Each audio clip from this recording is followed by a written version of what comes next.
In this video, I'm going to be replacing the front rubber next to the lens release button on a Panasonic GH5 mirrorless camera.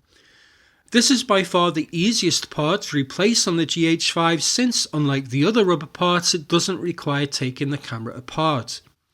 I picked up the replacement part from AliExpress for just under €7, and there'll be a link to the part down in the video description. It took about a week to arrive from China and it seems to be very good quality, nicely finished, and it looks and feels just like the original.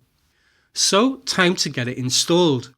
First, on the left side of the camera you'll find two screws, indicated here by the red circles. You can remove these with a size 00 or 000 Phillips or JIS screwdriver. With those screws gone, take a thin pry tool like this iFixit Jimmy, insert it under the plastic tab where the upper screw was and pry it outwards. You should find that it pops right off. Now, before installing the new rubber part, I'm just going to give the area a quick clean with a cotton pad dampened in some 99% isopropyl alcohol to make sure that it's clean of dirt or adhesive residue.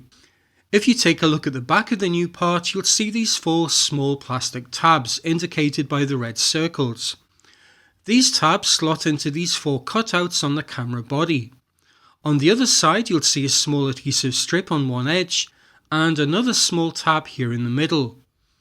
Peel off the backing from the adhesive strip, insert the four tabs on the front into the cutouts on the camera body, then turn the camera around and press down gently near the other tab on the back until it clicks into place.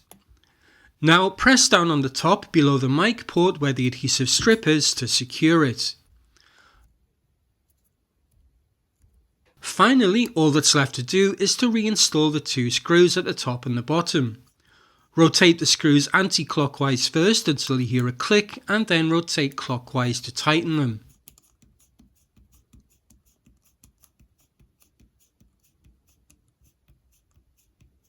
And that's it, the rubber's been replaced and it's looking a whole lot better.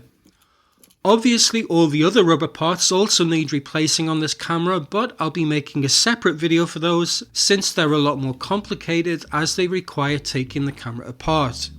So I hope you found this video useful. If this is a repair you need to do yourself. That's it for now, thanks for watching.